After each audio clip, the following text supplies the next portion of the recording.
لا حول ولا قوة إلا بالله العلي العظيم. أعوذ بالله من الشيطان الرجيم. بسم الله الرحمن الرحيم. رب اشرح لي صدري ويسر لي أمري واحلل عقدة من لساني يفقهوا قولي. اللهم صل على محمد وآل محمد وعجل فرجهم. معزز قارئین سلام علیکم. آج کا ہمارا موضوع درس قرآن کریم میں درس نمبر 38 اور آج ہم سورہ غاشیہ کے بارے میں پڑھیں گے، اس کے مضامین،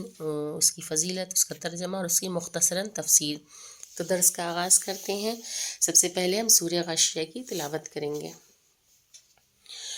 اعوذ باللہ من الشیطان الرجیم. بسم اللہ الرحمن الرحیم. هل أتاك حديث الغاشية وجوه يومئذ خاشعة عاملة ناصبة تصلى نارا حامية تسقى من عين آنية ليس لهم طعام إلا من ضريع لا يسمن ولا يغني من جوع وجوه يومئذ ناعمة لسعيها راضية في جنة عالية لا تسمع فيها لاغية فيها عين جارية فيها سرر مرفوعة وأكواب موضوعة ونمارق مصفوفة وزرابي مبثوثة أفلا ينظرون إلى الإبل كيف خلقت وإلى السماء كيف رفعت وإلى الجبال كيف نصبت وإلى الأرض كيف سطحت فذكر إنما أنت مذكر لست عليهم بمسيطر إلا من تولى وكفر فيعذبه الله العذاب الأكبر إن إلينا إيابهم ثم إن علينا حسابهم صدق اللہ العلی العظیم. سورہ غاشیہ قرآن کریم کا 88واں سورہ ہے، یعنی کہ سورہ نمبر 88. یہ مکی سورہ ہے، اس میں 26 آیتیں ہیں اور یہ 30ویں پارے کا جز ہے. سورہ غاشیہ کے مضامین کچھ اس طرح ہیں کہ اس سورہ کی ابتدا میں قیامت کے بارے میں اشارہ کیا گیا ہے کہ اس دن مجرمین کا دردناک انجام ہوگا. اس کے بعد جو سیکنڈ پوائنٹ ہے اس کا وہ یہ ہے کہ اس سورہ میں یہ بیان کیا گیا ہے کہ اہل ایمان کو ان کے اعمال کے مطابق بہترین اجر پیش کیا جائے گا. اس سورہ میں پہاڑوں، آسمانوں کی تخلیق کی طرف اشارہ کیا گیا ہے. اس سورہ میں توحید پر بحث کی گئی ہے اور اس سورہ میں نبوت کی بحث، پیغمبر اسلام کے فرائض اور ان کی ذمہ داریوں کے بیان پر مبنی ہے. تو یہ چند مضامین اس کے ہیں جو مین پوائنٹس ہیں. اس کے علاوہ اس کی فضیلت کے بارے میں رسول خدا صلی اللہ علیہ وآلہ وسلم نے ارشاد فرمایا کہ جو شخص اس سورہ کی تلاوت کرے گا اللہ تعالیٰ بروز قیامت اس کا حساب و کتاب آسان کر دے گا. اور اسی طرح امام جعفر صادق علیہ السلام کا بھی ارشاد ہے کہ جو شخص اس سورہ کی قرأت واجب و مستحب نمازوں میں کرے گا اللہ تعالیٰ اسے دنیا و آخرت میں اپنے سایہ رحمت میں جگہ دے گا. قیامت کے دن عذاب جہنم سے بچاتا ہے. کون سا؟ یہ سورہ. اس کا ترجمہ کچھ اس طرح ہے کہ بسم اللہ الرحمن الرحیم، یعنی کہ شروع اللہ کے نام سے جو بڑا مہربان اور زیادہ رحم کرنے والا ہے. هل اتاک حدیث الغاشیہ، کیا تمہیں ڈھانپ لینے والی قیامت کی بات معلوم ہے. وجوہ یومئذ خاشعہ، اور بہت سے چہرے ذلیل و رسوا ہوں گے. عاملۃ ناصبہ، محنت کرنے والے تھکے ہوئے. تصلی نارا حامیہ، دہکتی ہوئی آگ میں داخل ہوں گے. تسقی من عین آنیہ، انہیں کھولتے ہوئے پانی کے چشمے سے سیراب کیا جائے گا. لیس لہم طعام الا من ضریع، ان کے لیے کوئی کھانا سوائے خاردار جھاڑی کے نہ ہوگا. لا یسمن ولا یغنی من جوع، جو نہ موٹائی پیدا کر سکے گا اور نہ بھوک کے کام آئے گا. یعنی کہ اس طرح سے ہوگا کہ جو نہ موٹائی پیدا کر سکے اور نہ بھوک کے کام آ سکے، یعنی کہ جو بھوک بھی نہیں مٹائے گا۔ وجوہ یومئذ ناعمہ، اور کچھ چہرے تر و تازہ ہوں گے، لسعیہا راضیہ، اپنی محنت و ریاضت سے خوش، فی جنت عالیہ، بہترین یعنی کہ بلند ترین جنت میں، لا تسمع فیہا لاغیہ، جہاں کوئی لغو آواز نہ سنائی دے، فیہا عین جاریہ، وہاں چشمے جاری ہوں گے، فیہا سرر مرفوعہ، وہاں اونچے اونچے درخت ہوں گے، واکواب موضوعہ، اور اطراف میں رکھے ہوئے پیالے ہوں گے، ونمارق مصفوفہ، اور قطار سے لگے ہوئے گاؤ تکیے ہوں گے، وزرابی مبثوثہ، اور بچھی ہوئی بہترین مسندیں ہوں گی، افلا ينظرون الى الابل کیف خلقت، کیا یہ لوگ اونٹ کی طرف نہیں دیکھتے ہیں کہ اسے کس طرح پیدا کیا گیا ہے، وَإِلَى السَّمَاءِ كَيْفَ رُفِعَتْ، اور آسمان کو کس طرح بلند کیا گیا ہے، وَإِلَى الْجِبَالِ كَيْفَ نُصِبَتْ، اور پہاڑ کو کس طرح نصب کیا گیا ہے، وَإِلَى الْأَرْضِ كَيْفَ سُطِحَتْ، اور زمین کو کس طرح بچھایا گیا ہے، فَذَكِّرْ إِنَّمَا أَنْتَ مُذَكِّرْ، لہٰذا تم نصیحت کرتے رہو کہ تم صرف نصیحت کرنے والے ہو، لست علیہم بمسیطر، اور تم ان پر مسلط اور ان کے ذمہ دار نہیں ہو، الا من تولی وکفر، مگر جو منہ پھیر لے اور کافر ہو جائے، فیعذبہ اللہ العذاب الاکبر، تو خدا اسے بہت بڑے عذاب میں مبتلا کرے گا، ان الینا ایابہم، پھر ہماری ہی طرف ان کی باز گشت ہے، ثم ان علینا حسابہم، اور ہمارے ہی ذمے ان سب کا حساب ہے۔ مختصراً تفسیر کی طرف نظر کرتے ہیں کہ اس میں جو سب سے پہلی چیز ہے وہ کہ اللہ تعالیٰ اونٹ کو اللہ تعالیٰ نے ایک آیت کے طور پہ اس میں بتایا ہے کہ اونٹ اللہ تعالیٰ کی ایک آیت ہے، ایک نشانی ہے۔ افلا ينظرون الى الابل کیف خلقت، کیا یہ لوگ اونٹ کی طرف نہیں دیکھتے ہیں کہ اسے کس طرح پیدا کیا گیا ہے۔ یہاں ایک سوال پیدا ہوتا ہے کہ اللہ تعالیٰ نے اونٹ کی خلقت کے بارے میں کیوں دعوت دی، کیوں اس طرف اللہ نے اشارہ کیا ہے، حالانکہ اس کی مخلوقات میں ہزاروں چیزیں اور بھی ہیں۔ اس کا جواب مفسرین نے یہ دیا ہے کہ سب سے پہلے اسلامی دعوت کا آغاز جو ہے وہ عربوں میں ہوا تھا، اونٹ عربوں کے سرمایہ میں سے تھے، اور اس کے علاوہ یہ عجیب و غریب خصوصیات کا حامل ہے، وہ خصوصیات اسے دوسرے جانوروں سے ممتاز کرتی ہیں۔ اونٹ ایک طاقتور جانور ہے، اسے صحرا کا جہاز کہا جاتا ہے، دور دور تک سفر کر سکتا ہے، باقی بار برداری کے کام آتا ہے، یعنی کہ بوجھ اٹھانے کے کام آتا ہے، ایسے جانوروں میں سے ہیں کہ جن پہ بوجھ اٹھا کر لے جایا جا سکتا ہے ایک جگہ سے دوسری جگہ، اور اس پہ ان جانوروں میں جب ان پہ بوجھ لادا یا اتارا جاتا ہے تو انہیں کھڑا کر کے لادا جاتا ہے، اور ان میں واحد اونٹ ایسا جانور ہے جسے بٹھا کر لادا جاتا ہے، کیونکہ جتنے بھی جانوروں کو آپ نے اگر دیکھا ہوگا، غور کیا ہوگا، تو ایک چیز کامن نظر آتی ہے کہ ان تمام جانوروں کو کھڑا کر کے ان کے اوپر بوجھ لادا جاتا ہے، لیکن اونٹ وہ واحد ہے کہ جس کے اوپر بٹھا کے بوجھ رکھ سکتے ہیں، اور جب اس پہ بوجھ لادا جاتا ہے تو وہ ایک جنبش کے ساتھ اٹھتا ہے اور اپنی منزل کی طرف رواں دواں ہو جاتا ہے، اور دوران سفر اگر اسے پانی نہ ملے تو وہ 10 دن تک پیاس برداشت کر سکتا ہے، کہ اسے صحرا، ریگستان اور بیابان کے ضرورت کے مطابق اللہ تعالیٰ نے جو ہے اونٹ کو بنایا ہے، کیونکہ اونٹ وہ مخلوق ہے کہ اس میں تو 10 دن بتایا ہے، لیکن بعض کا کہنا ہے کہ اونٹ جو ہے وہ 6 مہینے تک بغیر کچھ کھائے پیے، بغیر پانی کے رہ سکتا ہے، اللہ نے اس کو اتنی قوت دی ہے، اور ایک عجیب مخلوق ہے کہ اس کے اندر اللہ نے ایک ایسا سٹوریج سسٹم بنایا ہے کہ یہ جب پانی پیتا ہے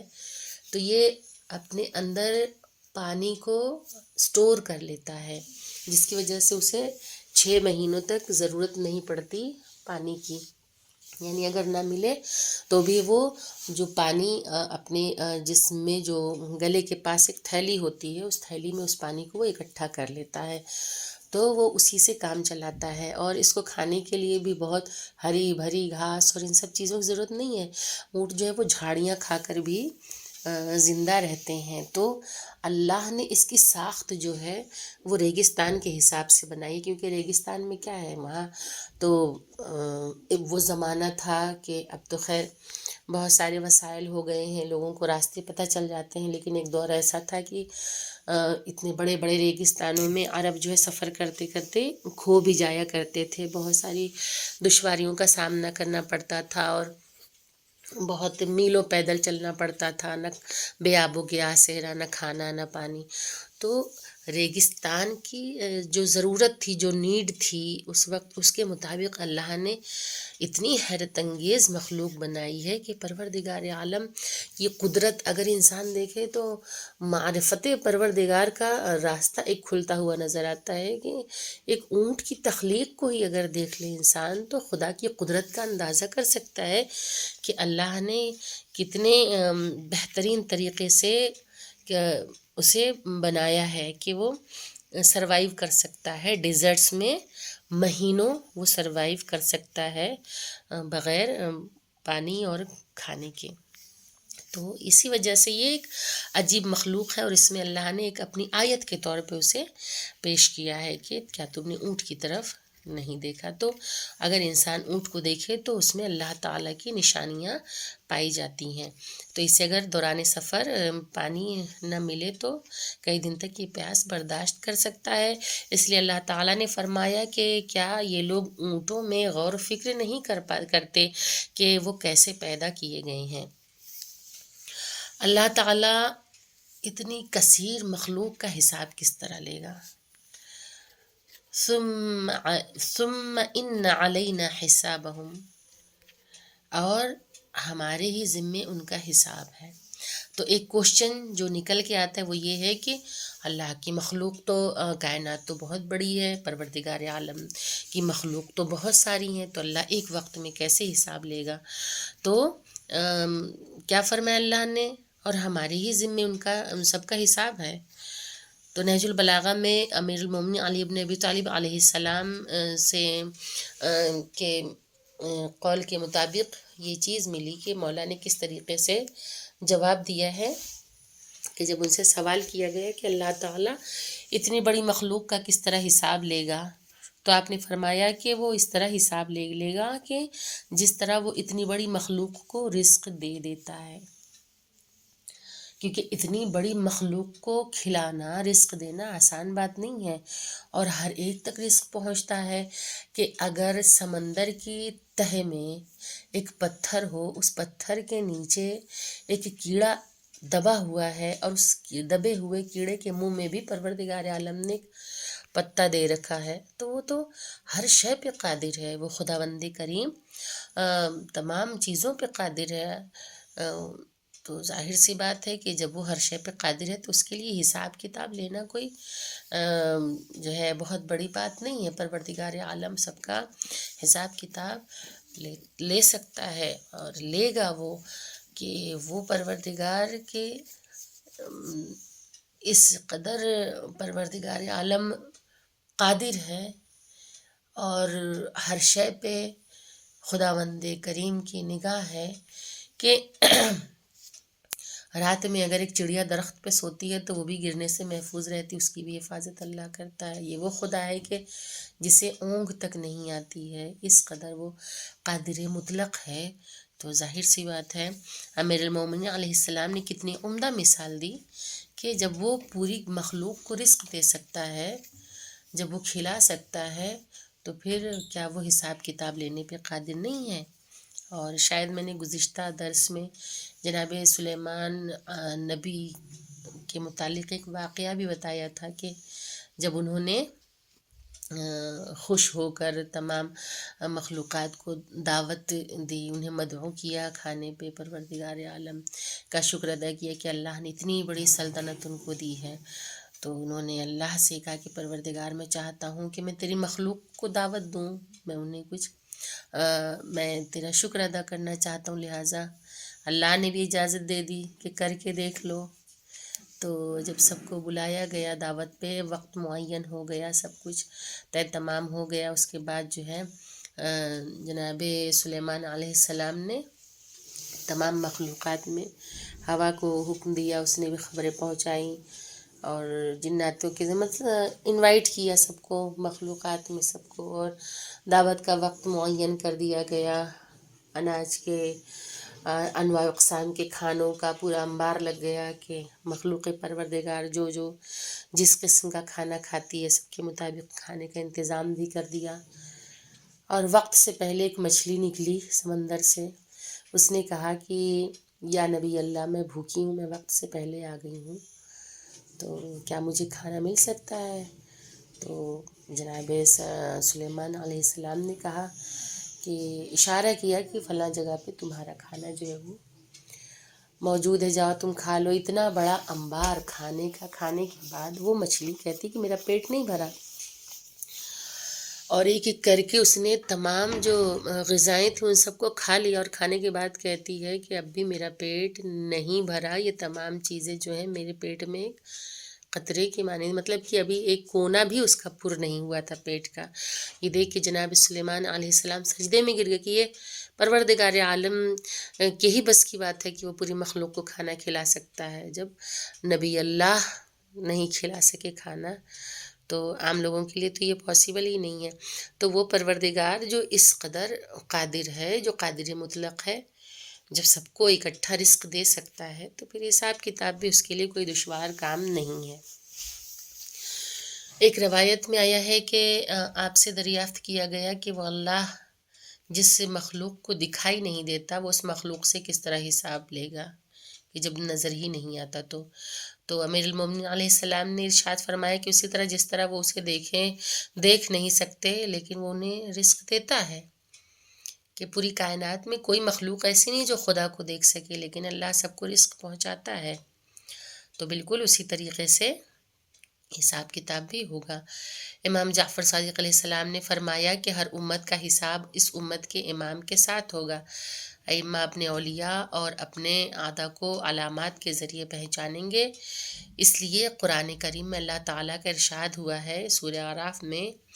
کہ وہ اپنی علامات کے ذریعے پہچانے جائیں گے۔ سورہ اعراف آیت نمبر 46،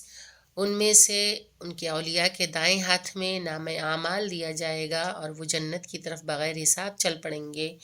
اور ان کے اعداء یعنی کہ ان کے دشمنوں کے ہاتھ میں، ان کے بائیں ہاتھ میں نام اعمال دیا جائے گا اور وہ بغیر حساب جہنم کی طرف چل پڑیں گے۔ تو وہاں پہ ان علامات کے ذریعے دوست اور دشمن کی پہچان ہوگی۔ تو یہ رہا آج کا درس، اور آپ لوگوں سے چند سوالات ہیں جن کے جوابات لے کے آپ لوگ ہمیں واٹس ایپ یا ٹیلی گرام پہ سینڈ کریے گا۔ پہلا سوال یہ ہے کہ سورہ غاشیہ میں کتنی آیتیں ہیں، یہ کس پارے کا جز ہے، یہ مکی سورہ ہے یا مدنی سورہ ہے، اور اس کی کم سے کم 5 آیتوں کا ترجمہ لکھیں۔ اس کے علاوہ اگلا سوال ہے کہ سورہ غاشیہ کے مضامین کیا ہیں، اور تیسرا سوال ہے فضیلت سورہ غاشیہ کے بارے میں رسول خدا صلی اللہ علیہ وآلہ وسلم اور امام جعفر صادق علیہ السلام کا کیا ارشاد ہے، اور چوتھا سوال یہ ہے کہ اونٹ کو ہی اللہ تعالیٰ نے کیوں علامت کے طور پہ پیش کیا، آیت کے طور پہ پیش کیا ہے، تو اس کی عجیب و غریب خلقت پہ آپ لوگ کچھ تحریر کریں۔ اس کے بعد اگلا سوال یہ ہے کہ دشمنان اہل بیت کس طرح سے پہچانے جائیں گے روز قیامت۔